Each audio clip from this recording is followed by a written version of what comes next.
Bonjour, bienvenue dans le troisième épisode de In Principio.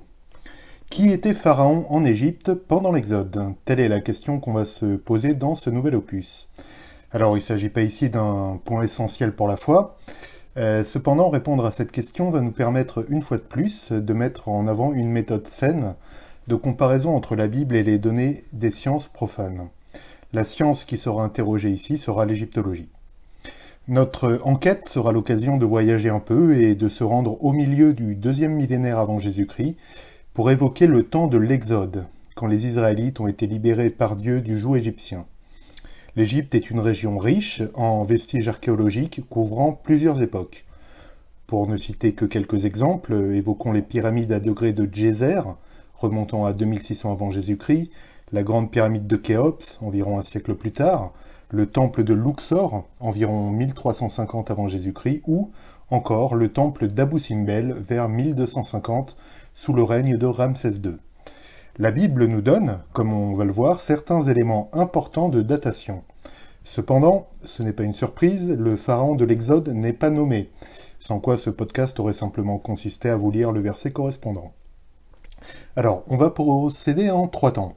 Tout d'abord, on va examiner les données bibliques afin de voir si nous pouvons déterminer l'époque de l'Exode. Nous verrons que 2 grandes hypothèses existent quant à la datation de l'événement. Nous interrogerons ensuite l'égyptologie, un peu en mode série policière, afin de dégager une shortlist de pharaons, les principaux candidats au titre de pharaon de l'Exode. Enfin, on va recouper ces données pour voir s'il est possible d'apporter une réponse à la question qu'on se pose. Alors, les données bibliques. Donc, le récit de l'Exode ne comporte pas de notice chronologique qui permet de nous repérer. Le pharaon sous lequel Moïse naît est brièvement mentionné. Les descendants de Jacob étaient au nombre de 70 en tout, Joseph étant déjà en Égypte à ce moment-là. Joseph mourut, ainsi que tous ses frères et toute leur génération. Les Israélites furent féconds, proliférèrent, se multiplièrent et devinrent de plus en plus puissants, si bien que le pays en fut rempli. Un nouveau roi vint au pouvoir en Égypte, il ne connaissait pas Joseph. Il dit à ses sujets, « Voyez, le peuple des Israélites est plus nombreux et plus puissant que nous. Il est temps d'aviser à son sujet pour qu'il cesse de se multiplier, sinon, en cas de guerre, il risque de se ranger aux côtés de nos ennemis et de combattre contre nous pour quitter ensuite le pays. » Exode 1, versets 5 à 10. Alors, il faut noter que le pharaon mentionné ici, celui qui régnait à la naissance de Moïse, n'est pas celui qui a connu l'Exode. En effet, après le mariage avec Séphora, la Bible nous apprend que beaucoup de temps passa, le pharaon d'Égypte mourut, et les Israélites gémissaient et criaient encore sous le poids de l'esclavage, et leur appel parvint jusqu'à Dieu. Exode 2, 23. Alors, on en déduit que Moïse a connu 2 pharaons, celui qui régnait au moment de sa naissance et celui qui est arrivé au pouvoir pendant qu'il habitait chez Madian et qu'il vivait avec Séphora et son fils Gershom. C'est probablement ce 2e pharaon qui est le pharaon de l'Exode. Alors, on note que certains commentateurs pensent que Moïse peut avoir connu 3 pharaons. En effet, il est resté un bon bout de temps chez Madian, un pharaon a donc pu, si vous me suivez, s'intercaler entre celui qui régnait à sa naissance et celui qui régnait sous l'Exode. On y reviendra plus loin, l'hypothèse est intéressante, et bénéficie, comme nous allons le voir, d'un supporter de calibre mondial. Alors, nous trouvons dans le récit biblique 2 notices chronologiques et une notice historique. Voyons cela de plus près, en commençant par les notices historiques. Nous apprenons au sujet de la construction du temple ceci. Le roi Salomon commença la construction du temple en l'honneur de l'Éternel, 480 ans après la sortie des Israélites d'Égypte, soit la 4e année de son règne sur Israël, au 2e mois, le mois de Ziv. 1 Roi, chapitre 6, verset 1. On peut conclure de cette information, sachant que la 4e année du règne de Salomon correspond à 966, que la sortie d'Égypte a eu lieu en 1446. À chaque fois, je parle avant Jésus-Christ, bien entendu. Nous retenons cette date pour la suite du podcast. Cependant, retenons aussi qu'il n'est pas impossible que la durée de 480 ans soit simplement une représentation voulant parler de 12 générations. Alors, un autre indice chronologique figure dans le livre des Juges. Jephthé déclare « Cela fait 300 ans qu'Israël est installé à Heshbon et Aroer, et dans les villes qui en dépendent, ainsi que dans toutes les localités qui bordent l'Arnon. Pourquoi ne les leur avez-vous pas reprises pendant tout ce temps-là » Juge 11, 26. Alors, cette affirmation a moins de force que celle trouvée dans le livre des rois. En effet, le texte rapporte ici des propos de Jephthé. Nous sommes certains que c'est ce qu'il a dit.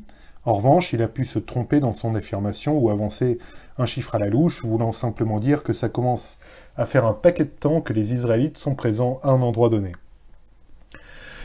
Voilà pour les notices chronologiques internes à la Bible. Voyons maintenant un dernier exemple qui cette fois nécessite un ancrage extérieur. On apprend la chose suivante au début du livre de l'Exode.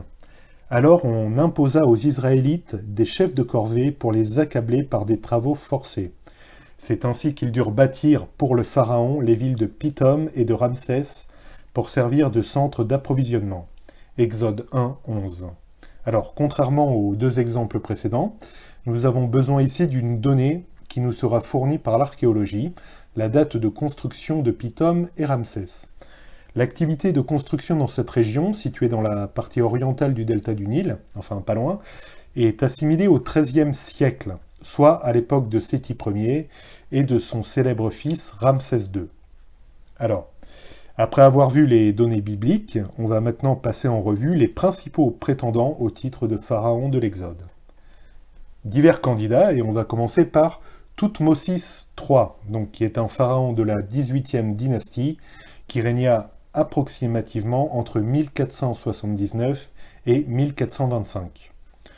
Si on garde de façon littérale la notice chronologique fournie par le premier livre des rois et la construction du temple, le pharaon de l'Exode, c'est lui.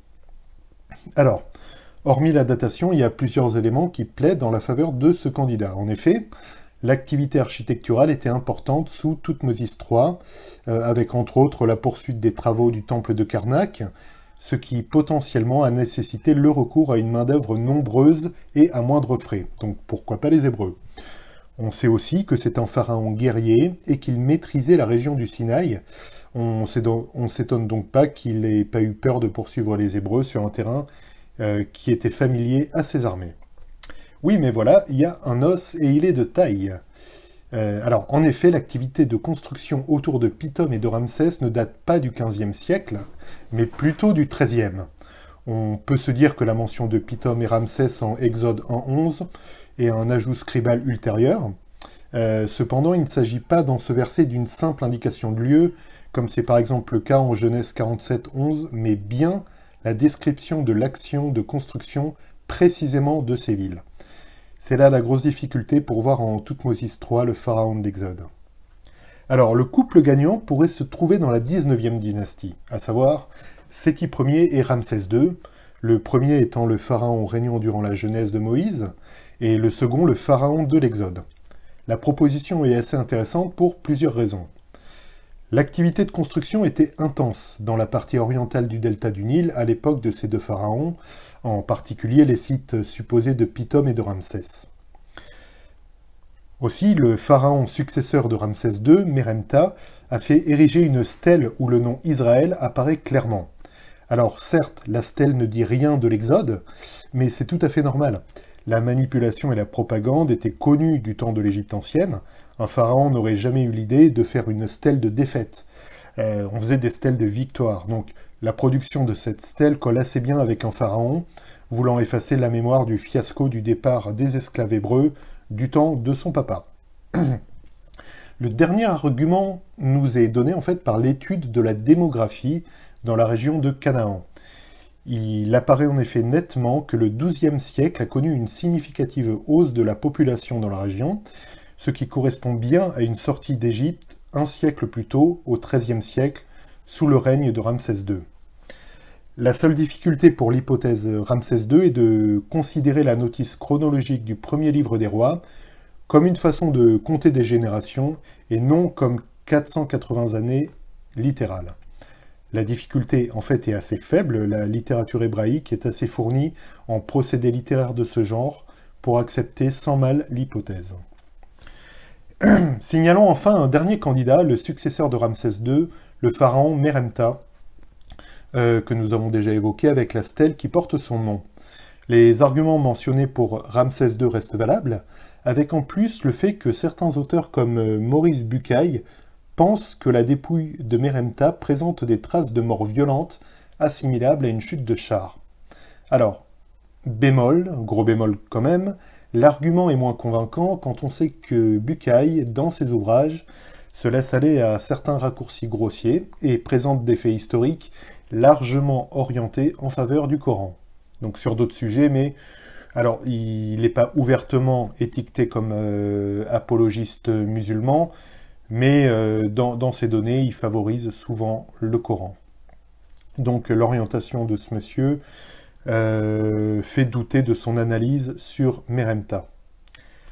En conclusion, que déduire de toutes ces données? Donc des données bibliques, qu'on a vues au début dans la première partie, et de cette shortlist de pharaons. Alors, savoir qui était pharaon du temps de l'Exode, c'est pas bien important. Il n'y aura pas de sensationnalisme dans ce podcast, les éléments plaident pour la version traditionnellement admise, à savoir que Ramsès II était bien ce pharaon. Les principaux éléments correspondent jusqu'au fait que de nombreux briquetiers ont été recrutés du temps de Ramsès II.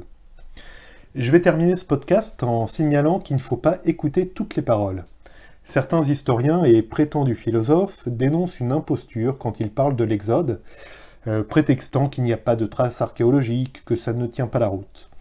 Les personnes tenant de tels propos doivent être dénuées de toute curiosité et ne savent probablement pas chercher des sources sérieuses. Certains égyptologues nient la réalité de l'Exode, c'est un fait. Cependant, ce n'est qu'un avis. Un des égyptologues les plus renommés, Nicolas Grimal, ne rejette pas l'hypothèse de l'Exode. Alors, Nicolas Grimal, c'est une pointure, professeur au Collège de France, et on ne peut pas lui reprocher d'être orienté vers une défense de la foi chrétienne. Dans son ouvrage de référence, Histoire de l'Égypte ancienne, tout simplement, il dit ceci. Aucune source égyptienne ne décrit l'Exode, ce qui n'a rien d'étonnant. Les Égyptiens n'avaient aucune raison d'y attacher la même importance que les Hébreux, tout simplement. Il donne ensuite une reconstitution possible des événements de la vie de Moïse, qui aurait grandi sous le règne de Horemheb, serait de retour sous Séti Ier, donc les événements de Madian, la révélation du buisson ardent, nous amenant sous Ramsès II. Voici donc la théorie des 3 pharaons. C'est ce que nous propose Nicolas Grimal comme scénario possible pour l'Exode, à la vue des données archéologiques et historiques. Alors, il ne faut cependant pas forcer le texte et faire dire à cet éminent égyptologue ce qu'il ne dit pas. Il ne dit pas que l'Exode est un fait certain auquel il croit personnellement. Simplement, il fait preuve d'une saine démarche historique et scientifique, en n'excluant pas les données de la Bible, et voit l'Exode comme une hypothèse tout à fait défendable. Ceci montre que les philosophes et égyptologues qui nient l'Exode de façon catégorique le font sur la base d'un présupposé et non sur la base d'un travail rigoureux. Voici ce qu'on pouvait dire sur le pharaon de l'Exode. J'espère que cet épisode vous a plu. Rendez-vous dans quelques semaines pour le débrief. D'ici là, soyez abondamment bénis. Ciao!